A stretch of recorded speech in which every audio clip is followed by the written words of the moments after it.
think I just smurfed my pants. Blue butter bum bum butter bum bum bum blue butter bum bum butter bum blue blue butter bum bum butter bum bum bum blue butter bum bum butter bum blue. Smurfs. Yes, a lot has changed since we last saw the Smurfs on the big screen. And I'm not just referring to the fact that they removed the in their name.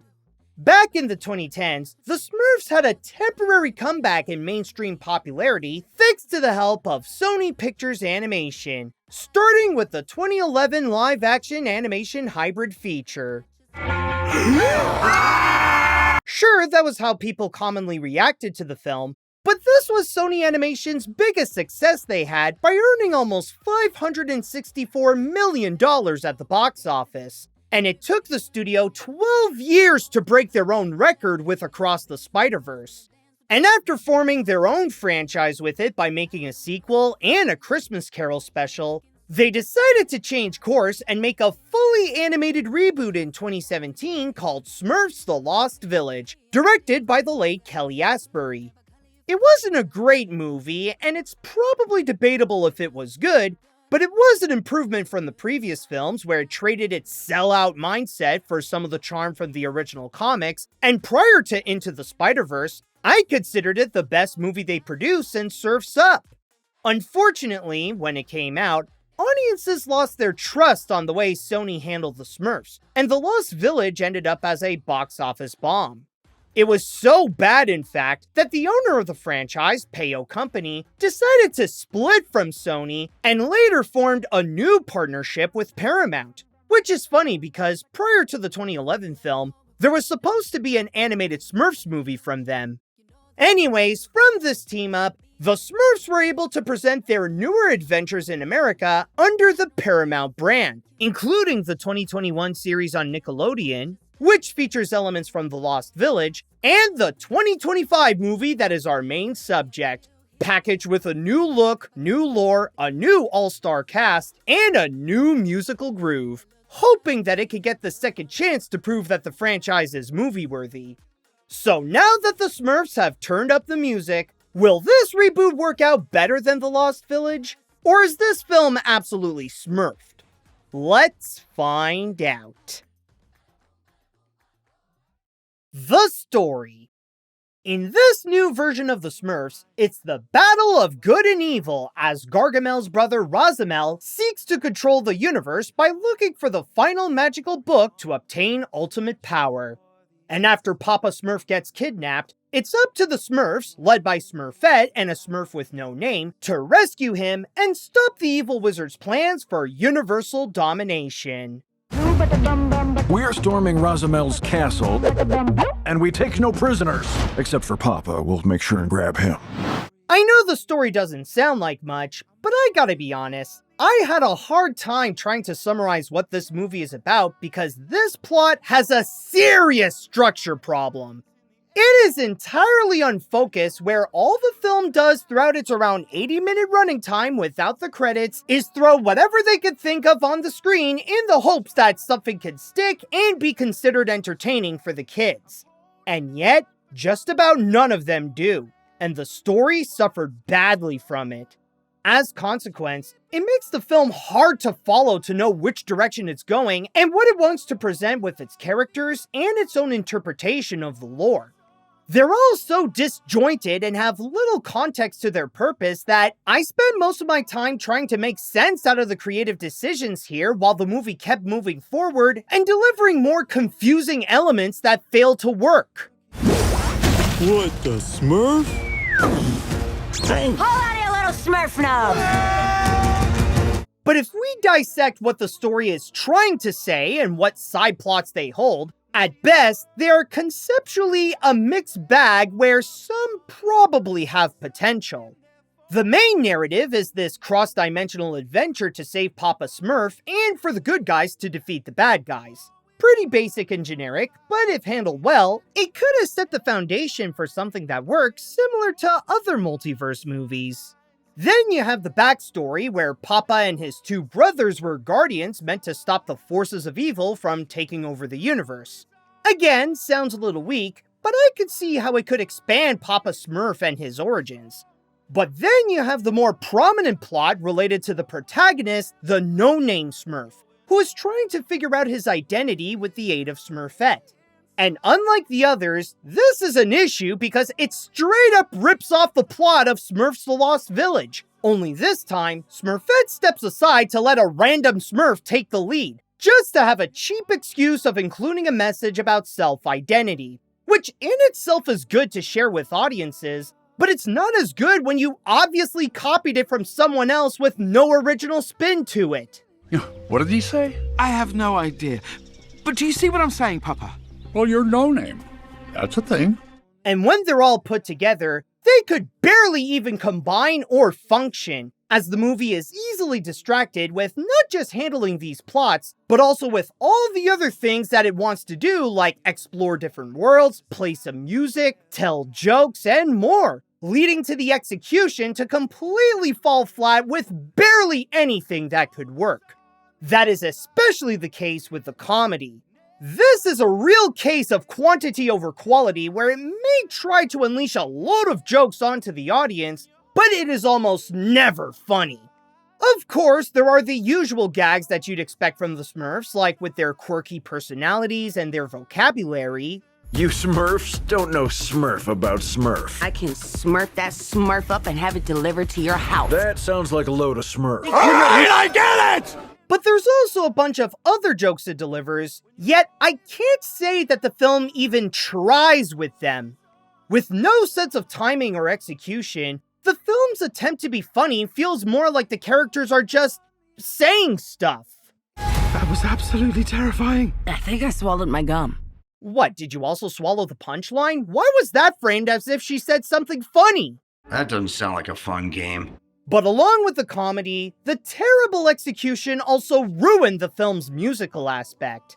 I know that this is technically a musical, and I usually talk about the songs separately with these types of features, but I'm not going to do so here because I find that its musical title to be questionable. Again, it is continuously distracted with all of its plot lines, gags, and ideas, and it barely has time to put on a legitimate number. At the most, you get 2 full songs that feel out of place and are both mediocre, and an opening dance number that blatantly copies DreamWorks Trolls. Seriously, the parallels are shameless with how the film starts. In Smurf Village, every day is a party. Poppy is the leader of the trolls, and it's not her fault she's so insanely happy.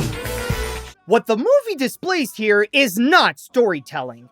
At best, even with a few decent concepts, it's just a bland tale of good versus evil while the movie throws out a bunch of ideas with no thought on the execution.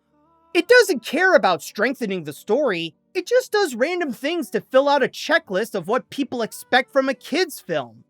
The comics and series have shown that there are many ways for the Smurfs to have a fun adventure. This movie is not an example of that. The animation. If there is one thing that the movie is able to do right, or mostly well, it's the animation. At the very least, it does look promising as a Smurfs reboot, and I'd even argue that it can look better than the Sony films with how it is more stylized. The goal of the visuals is to bring the Smurfs back to their roots, stepping away from the CG look that they maintained for several years and emulate the designs of the original Peyo comics. As a result, it is able to capture that comic look to help make the colors brighter, help them pop out more, and bring out the charm of its minimalism. I feel like it's a case of less is more, where it doesn't need any textures to create the environment or the characters. The Smurfs stay true to their classic designs, and that's all they need to present their iconography. La, la, la, la, la, sing a happy song. La, la. Check this out. Then again, that doesn't mean that they wouldn't try. There are some backgrounds, like in Rosamel's castle or the lighting, that attempt to add a bit more to immerse the viewer into the film's environment or set the mood. But again, I'm more into the feature's minimalist approach, where the less they try to use techniques that are generally found in computer animated films, the better that the overall picture looks. However, the one exception to this is regarding the effects. As you can imagine, with evil wizards and crossing dimensions, the movie adds its own magic to highlight the Smurfs' fantasy aspect, and it's one of the few things where its creativity is actually effective, showing the power that the characters hold and make the climax a little fun. It's time for a blue kind of power. You got magic. Oh no. That got weird. I'll also add that the animators were able to do the most that they could with some of the scenes. I say this because even when they don't work due to the hopeless script and directing, the most that I could see where an attempt was made is with the animation. The songs may be weak, but the character animation does attempt to liven up the scenes with some strong choreography. And while the comedy is awful, the visual gags try to play with the comic elements so that it could have fun with the Smurfs' roots. I think I just smurfed my pants. The movie did go on a good track where the visuals can give it something that's redeemable. But just like with everything else in this, when it seems like it has potential, it eventually falls apart. Maybe in this case it's not as catastrophic, but it's still worth asking. Even if this is a movie where the Smurfs cross dimensions, did they really have to go into the live-action world? Considering how there are cartoon humans in the cast, there's no point to repeat Sony's mistakes by bringing them back to real-life Paris! Whoa, where are we? It's Paris. Get out of the way! If anything, it cheapens the look by taking away the comic aesthetic for these generic shots for the Smurfs to go around when trying to look for Papa Smurf, sucking away most of the immersion that it had before with how it was like the books coming to life. And on top of the live-action parts feeling dull, it also makes the Smurfs look worse. There was an attempt to have them blend into its real environment while keeping the same designs, but all it does is make its minimalist approach look out of place. While everything around them is realistic and highly textured, the Smurfs look like basic video game characters with harsher lighting on them that highlights their simplicity in a flawed way. It's weird because there is one little scene in the film where they jump into different dimensions that have their own style. If they want to bring the Smurfs to the real world, why not either keep the comic aesthetic throughout, or change their designs when in the real world to match their new environment? I cannot think of a reason why they would want to film some live-action scenes other than for budgetary reasons, and because some of the other Smurfs movies did it. Food delivery for Rosamel the Wizard. So you can just order any kind of food from anywhere. Absolutely. This is the closest that the movie has to something that is actually good. Maybe it's not enough to save the other elements of the feature, and there are some bad decisions that hinder the visuals, but when it works, it captures the look of bringing the Peyo comics to life with animation. It's not much, but at least it has something to hold it back from being a complete disaster. The characters. When it comes to the Smurfs, they have a whole village worth of characters with their own personality that makes them unique from each other, similar to the dwarves in Snow White. And to reflect that, the movie brought in a large all-star cast to play many of the familiar Smurfs, led by Rihanna as Smurfette. Hey everyone, I'm Rihanna and I play Smurfette in the new Smurfs movie, and I can't wait for you all to see it this summer. However, despite having a list of talented actors, the voice acting is surprisingly awful. I know a lot of them can do individually well, but with the exception of John Goodman and Nick Offerman, who were decent in their roles, most sound like they didn't even try. There was no sense of fun or enthusiasm in their performances. And because the grand majority didn't have time to present their personalities, there was also no time for them to make their roles feel worthwhile. In fact, there were a few that had to be taken out of the picture entirely. Influencer. Smash that subscribe button. I know the internet was crazy for him when the first trailer came out, but what was the allegation or crypto scam that got him full-on cancelled? Way to kill the mood, glasses. But out of all the actors in the entire cast, the weakest performance was from Rihanna. I'll say now that she is a very talented music artist, And her career and the numerous hit songs that she produced over the years justify that she could be amazing at her craft. But acting is just not among her talents. She was obviously hired to take on a similar position to Justin Timberlake's job on the Trolls movies to act, produce, and work on the songs. It's more of a marketing tactic to make the Smurfs look more hip to younger generations. But for the movie, she did not do Smurfette any favors, and all the character does is be the friend of the no-name Smurf to find his special trait. As much as the advertising presents this as her movie, like Rihanna's acting, the most that Smurfette can offer is disappointment. Every Smurf has a job, like Grouchy. I hate having a job. And me, the coolest Smurf in the whole village. But speaking of the no-name Smurf, that's actually the real protagonist of the feature. I already said how he's pretty much the same as how Smurfette was in Smurfs the Lost Village, but the big significance with him is that he is voiced by James Corden. Seriously? This movie is trying to bring him back? I thought we all agreed that our society is better off without that gender-bent Ellen DeGeneres tormenting pop culture. And his contribution to the film isn't great either. His role as the humble and insecure Smurf feels about as phony as his carpool karaokes. I still don't have a thing. And a quick follow-up to the follow-up, don't you think that that's a bit odd? Then there's Papa Smurf, who does have an interesting backstory, as I said before, but his role is like the MacGuffin to give the Smurfs a reason to go out on the adventure so that he could be rescued, while his brother Ken supplies the exposition of the film's lore with the Guardians and the books. Sorry about the mess. I have a weakness for guacamole. And yes, I double dipped. And with most of the other characters, they either help the Smurfs to move one step forward in their adventure, or add a bit of their own comedy. However, they all share the similar trait of being annoying, where some are worse than others, like the Turtle and Sound Effects Smurf are unnecessary with their cringy jokes. Jaunty is an absolute idiot by not realizing the danger that they put themselves in, and the Snooter Poots are too obvious with how they're mainly meant to sell toys. The Snooter Poots. Snooter Poots? Hey! What are they saying? But then there's Razamel, Gargamel's brother, who is pretty much the same as his sibling by trapping the Smurfs, making bad modern humor, and wanting to take over the universe. The only difference between the two is that instead of having a cat by his side, he has a young guy named Joel as his minion. Like the live-action components, I don't understand why they need to create this whole new villain while completely sidelining Gargamel as a Doofenshmirtz-style goofball.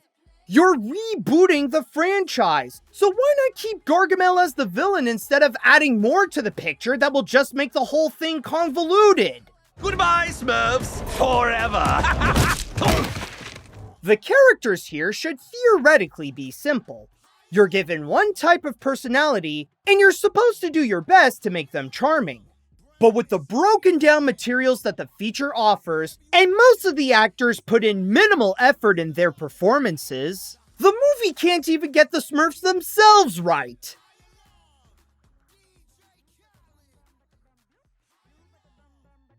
That was honestly the worst animated movie I've seen in theaters in years. I think the last time I saw a film on the big screen that was this bad was probably that Playmobil movie back in the end of 2019.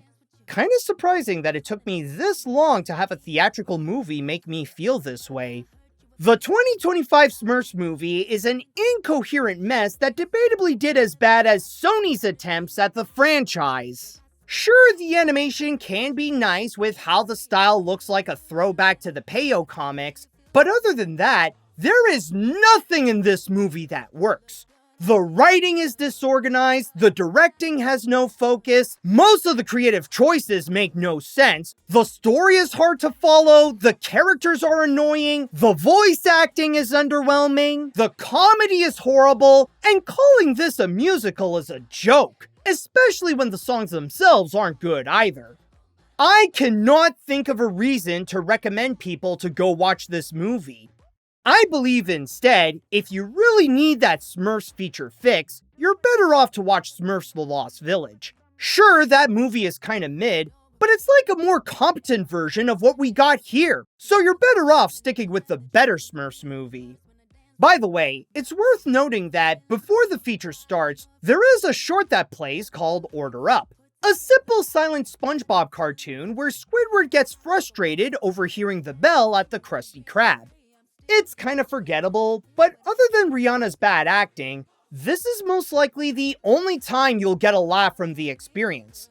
At best, wait until it's up on social media like on YouTube if you're curious to see it.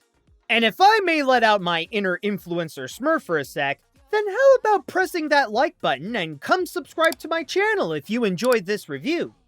And if you love what I do, then support me on Patreon and get some monster rewards that will make you sing a happy song. There were a lot of lessons to be had when Sony tried to make their Smurfs movies, but this one failed to learn any of them. And that's why I'm giving this the Animat seal of garbage. Even after doing this whole review, I can't help but wonder how could the film have smurfed up so badly?